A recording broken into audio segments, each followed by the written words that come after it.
The eCom Q4 Summit was created to prove that any seller can experience a highly profitable fourth quarter with access to the right tips, strategies, and techniques. There's no need to struggle trying to figure out what to sell, where to find it, or how much to list it for.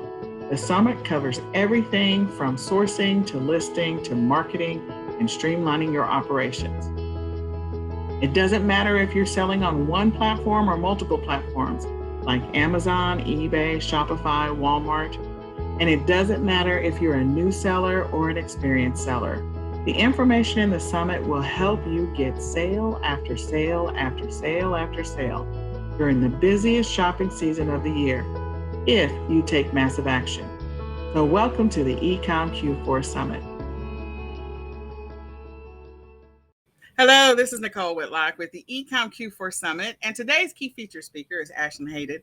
Now, Ashlin Hadden is the owner of Ashlin Hadden Insurance, and I'm looking forward to her session. She's going to be sharing with you a lot of great information that's going to help you be successful this Q4 and year-round as a seller, and we'll be covering a couple of different platforms. So, Ashlin, thank you so much for being part of the summit. Of course. Thanks so much for having me.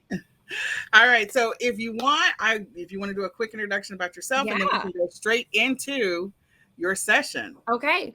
So like Nicole said, my name is Ashlin Hadden. I'm the owner of Ashlin Hadden Insurance. I am in the middle of the cornfields and the soybeans here in Indiana, but I am a licensed broker across every state in the country. So we can help you from Washington to New York, to California to Florida. So we specialize in everything insurance. So today we're going to talk about a really sexy topic, insurance, and how to protect your assets and how to protect yourself as an eCom seller. So a little bit more about me. Again, I'm here in Indiana. I have 2 boys who keep me busy. I have a staff of all women here in Indiana. We've got 7 powerful, strong women who know eCom inside and out. We sleep, breathe, and worry about eCom insurance all day, every day, just like you. So we are here in the trenches with you. We are not sellers. That is something that I pride ourselves on. None of my staff are allowed to be sellers, only because you have to share information with us on suppliers and sales and figures that I just don't feel like our staff should be sellers. So first and foremost, your secrets are safe with us, and your products are safe with us, and your vendors are safe with us. So yeah, that's a little bit about my staff and me here in the great state of Indiana. And you've been doing this how many years? So I've been in insurance over 15. We have focused on eCom a little over 5 years. So we were the first broker who specialized in e-commerce insurance before all these other companies that come out. So we're 5 years into this. I've been all over the country. I've spoken at over 50 different events. I've even gone to China to help clients source and learn how they were sourcing and how that process works. So we know what we're doing. There you go. And that's what matters. Yeah. So let's start with, I know we're going to probably hit maybe a couple of different platforms. We'll start with Amazon because Amazon is the beast, and that's where a lot of sellers are selling on. And let's talk about, what are the requirements as an Amazon seller? What are the things we need to be thinking about and be prepared for? Yeah. So everyone who does anything on Amazon realizes that the nature of the beast changes every day. And when we first started in this 5 years ago, Amazon was just like, yeah, you need insurance. And they didn't really tell you much about it. They weren't policing it. But if you go back to my early podcasts and things like that, I was like, it's coming. They are going to start policing it. You need to get this insurance. And lo and behold, the beginning of the year, it was like November of last year. They said, okay, if you sell $10,000 or more on our platform in 1 month, they now require that you have insurance. And what they want you to have is a general liability policy with product liability. And I know those terms are probably like, what the heck? So let me break those down. So general liability is going to be what you do or say as a business. So let's say I sell this lip balm. And I say, this lip balm is going to make your lips look plump and voluptuous. And I buy this lip balm and it doesn't. And I say, you know what? This is crap. And this is false advertisement. It doesn't do what it's supposed to do. And I sue you. That's general liability. That's what you do or say as a business. Now, if I take this lipstick or chapstick and I put it on and my lips swell up and I get a rash or something happens physically from this product, that's product liability. That's going to be what your product does to harm someone else. So Amazon says, I want general liability and product liability, and I need $1 million policy. Then about Amazon came back and said, oh, by the way, we want to change it again. And your policy has to have a $0 deductible. And the deductible is like your out-of-pocket expense. So then we were all rushing around because there wasn't a $0 deductible for private label products. Those had like a $1,500 deductible. So we were rushing around trying to get carriers to get a $0 deductible. Finally got a carrier to do a $0 deductible. And yesterday, we got word that you don't have to have a $0 deductible anymore. So word to the wise, make sure you have an agent who knows the rules and is involved in the community so they can advocate for you and they know what you need. So right now, general liability, product liability, they don't care about a deductible and they have to be named as an additional insured. So that's what Amazon requires. Amazon's one of the more strategic in what they're requiring. If you're selling on eBay's really not requiring insurance. Should you have it? Absolutely. But they're not requiring it or policing it. Etsy's not requiring or policing it. But Walmart, Bed Bath & Beyond, those types of places are requiring you to have insurance, and each one of them have different requirements. And their requirements are based on what you're selling. So if you're selling a baby product, you might need an $8 million product versus if I'm selling a chapstick, I might only need $1 million. So again, having that agent know the differences, the different requirements is key. Okay. I agree. I think that's good to know. So what happens to those sellers if they decide they're not going to get insurance and they're selling on Amazon and they hit that 10,000? What's going to happen to them? Yeah, so we've had a lot of clients like, well, I'm just going to skirt under the system. I've been selling for 15 years and never had insurance. They're not going to catch me. Well, they're catching people. So they send them a nasty gram first. They give them 30 days to comply. If they're not complying after 30 days, they are suspending accounts. And if they're not compliant within 30 days of the suspension, they're taking your money and running. So, I wouldn't taking your money and running. So basically, any money that you've made that they haven't paid out to you, correct, you don't get it back. Yep, they're forfeiting that. So I wouldn't risk it. But you know, that's what insurance is for. So word to the wise, guys, if you didn't pick up on that. Insurance. Yeah, get some insurance. So those people who get the insurance, like, what can they potentially expect to have to pay? Or do you have some ideas? You can give me some ranges. They can be really wide. So people are not like, they're not thinking, I got to pay $700 a month. Information. So it really depends. Insurance is very much based on what you're selling, where you're sourcing from, and how much you're selling. So we kind of try to put it into buckets. If you're doing retail arbitrage, online arbitrage, and wholesale, we're going to put that in a bucket over here.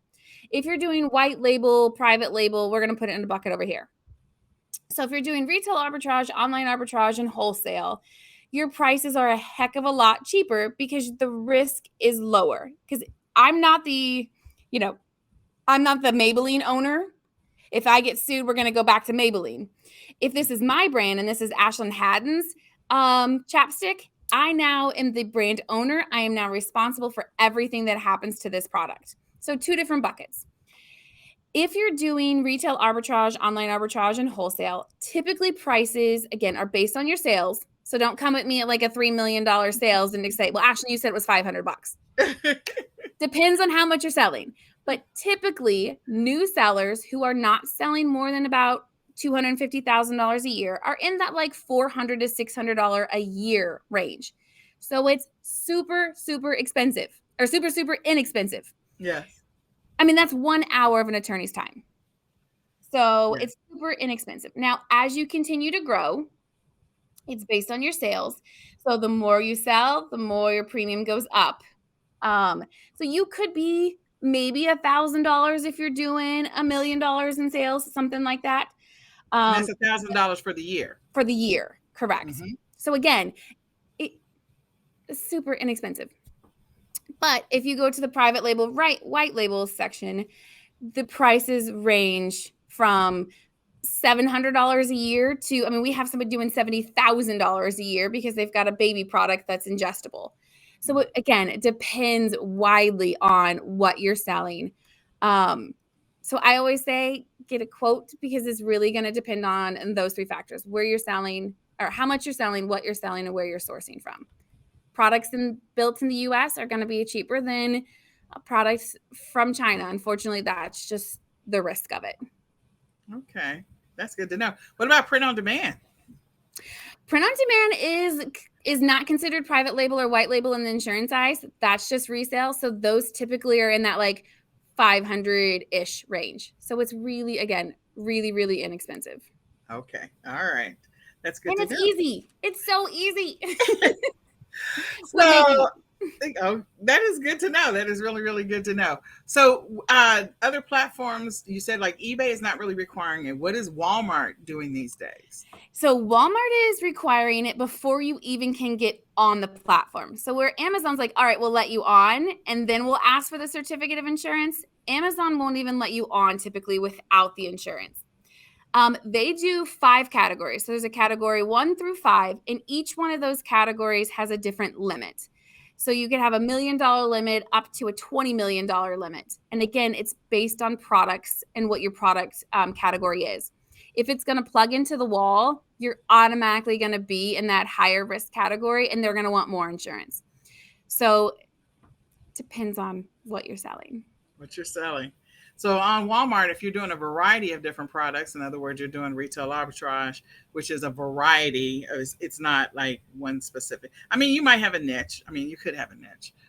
Just be mindful of those types of things. Right. So you just mentioned that if it plugs into the wall, it might be a little bit higher. What are some of the others that might be a little bit higher that retail arbitrage sellers can get caught up in?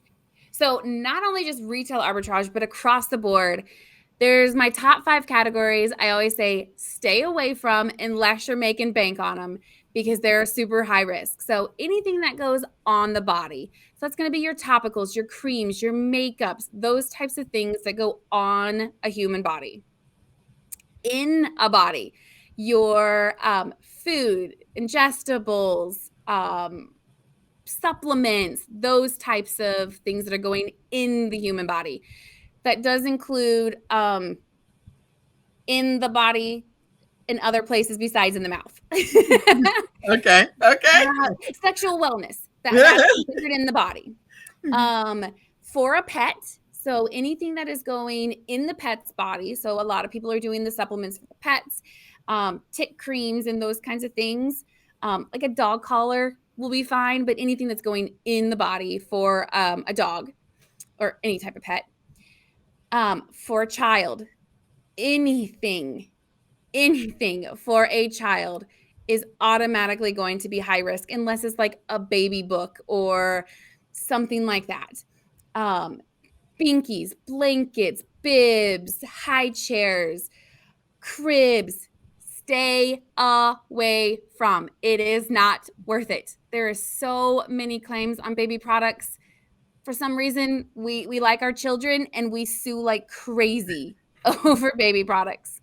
So just oh my gosh. Very, very careful on baby products. And then the 5th one is going to be like exercise equipment or outdoor equipment, canoes, resistance bands, weights, anything like that. So on the body, in the body, for a pet, for a child, or outdoor exercise equipment. Unless you're getting a really good return on those, they're going to be more expensive. So during COVID, I know the supplements sold like crazy, and they're still selling like crazy. And you can do it. It just know it's going to be more expensive. That your insurance is going to be more right. expensive.